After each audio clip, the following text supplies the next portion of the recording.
Alhamdulillah, alhamdulillahirabbil alamin, wa bihi nasta'inu ala umuri dunya waddin, wassalatu wassalamu ala asyrafil anbiya'i wal mursalin wa ala alihi wa sahbihi ajma'in, amma ba'du. Alhamdulillah, kita semua masih bisa bertemu lagi di agenda Kasroh, kajian seputar Ramadan tentang sirah. Kali ini Ustazah Iha akan menceritakan salah satu kisah sahabat Nabi yang bernama Abbas bin Abdul Muthalib. Kira-kira siapa ya Abbas bin Abdul Muthalib itu? Bagaimana kisahnya? Penasaran? Yuk, mari sama-sama kita saksikan ceritanya berikut ini. Abbas bin Abdul Muthalib adalah paman Rasulullah Shallallahu Alaihi Wasallam dan termasuk salah seorang yang paling akrab di hati Rasul dan paling dicintai Rasul. Oleh karena itu, Rasulullah selalu berkata, "Abbas adalah saudara kandung ayahku. Barang siapa menyakiti Abbas, maka ia sama dengan menyakitiku." Pada zaman jahiliyah, ia mengurus kemakmuran Masjidil Haram dan melayani minuman para jamaah haji. Seperti halnya ia akrab di hati Rasulullah, Rasulullah pun dekat sekali di hatinya. Ia pernah menjadi pembantu dan penasihat utama Rasulullah dalam Baiat Aqobah dalam menghadapi kaum Ansor dari Madinah. Abbas adalah saudara bungsu ayah Nabi Shallallahu Alaihi Wasallam, Abdullah bin Abdul Muthalib. Menurut sejarah, ia dilahirkan 3 tahun sebelum kedatangan pasukan gajah yang hendak menghancurkan Baitullah di Mekah. Ibunya, Natilah binti Habab bin Kulaib, adalah seorang wanita Arab pertama yang mengenakan kelambu sutra pada Baitullah. Pada saat Abbas masih anak-anak, ia pernah hilang. Sang ibu lalu bernazar, kalau anak itu ditemukan, ia akan mengenakan kelambu sutra pada Baitullah. Tak lama kemudian, Abbas ditemukan. Maka ia pun menepati nazarnya itu. Abbas kemudian menikah dengan Lubabah binti Haris, yang juga dikenal dengan sebutan Ummu Fadl, yang dalam sejarah Islam menjadi wanita kedua yang masuk Islam. Lubabah masuk Islam pada hari yang sama dengan sahabatnya, yaitu Khadijah binti Khuwailid, yang tidak lain adalah istri Nabi Muhammad Shallallahu Alaihi Wasallam. Abbas dan Lubabah adalah orang tua dari Al-Fadl, Abdullah, Ubaidillah, dan Qasim bin Abbas. Pada tahun-tahun awal perjuangan Nabi Muhammad menyampaikan dakwah Islam, Abbas selalu melindungi Rasulullah dari orang-orang Quraisy yang hendak mencelakakan beliau. Walaupun pada saat itu dia sendiri belum masuk Islam. Ketika Rasulullah Shallallahu Alaihi Wasallam berhijrah ke Yathrib, Abbas tetap tinggal di Mekah, mendengarkan berita Rasulullah dan kaum muhajirin, dan mengirimkan berita-berita kaum Quraisy hingga berkecamuknya perang Badar. Suatu hari, Abbas datang menghadap Rasulullah dan memohon dengan penuh harap, "Ya Rasulullah, apakah engkau tidak suka mengangkat aku menjadi pejabat pemerintahan?" Berdasarkan pengalaman, ia seorang yang cerdas, berpengetahuan luas, dan mengetahui lika-liku jiwa orang.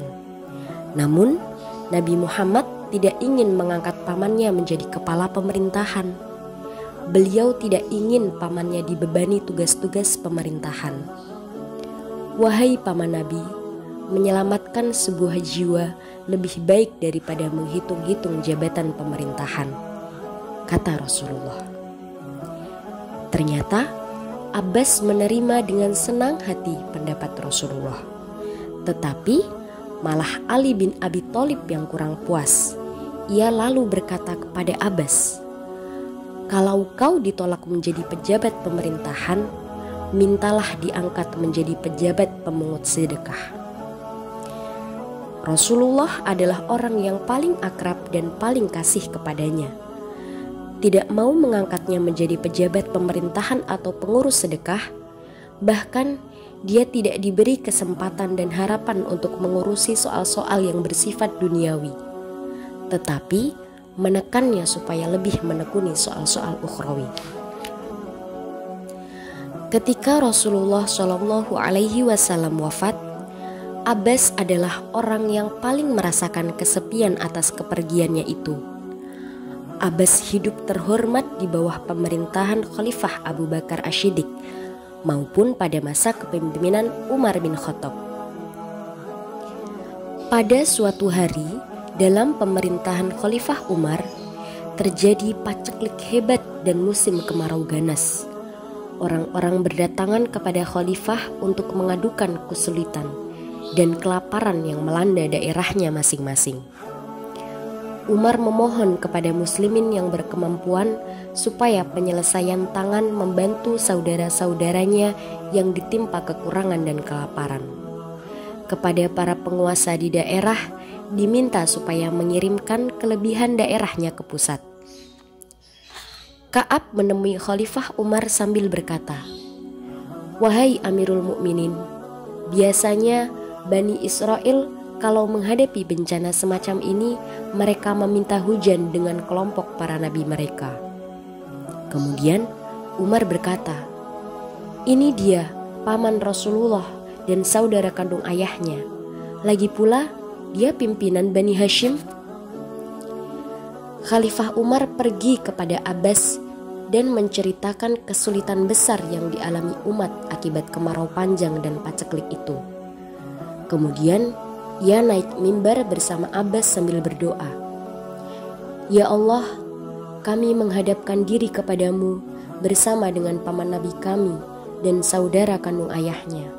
Maka turunkanlah hujanmu dan janganlah kami sampai putus asa." Abbas lalu meneruskan, memulai doanya dengan puja dan puji kepada Allah Subhanahu wa Ta'ala. "Ya Allah, Engkau yang mempunyai awan, dan Engkau pula yang mempunyai air. Sebarkanlah awanmu dan turunkanlah airmu kepada kami. Hidupkanlah semua tumbuhan-tumbuhan dan suburkanlah semua air susu. Ya Allah, Engkau tidak mungkin menurunkan bencana kecuali karena dosa, dan Engkau tidak akan mengangkat bencana kecuali karena taubat. Kini umat ini sudah menghadapkan dirinya kepadamu, maka turunkanlah hujan kepada kami." Ternyata doanya itu langsung diterima dan diijabah oleh Allah Subhanahu wa Ta'ala. Hujan lebat turun dan tumbuh-tumbuhan tumbuh dengan suburnya. Orang-orang bersyukur kepada Allah dan mengucapkan selamat kepada Abbas.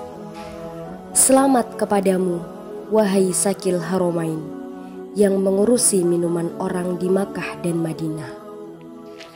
Masya Allah.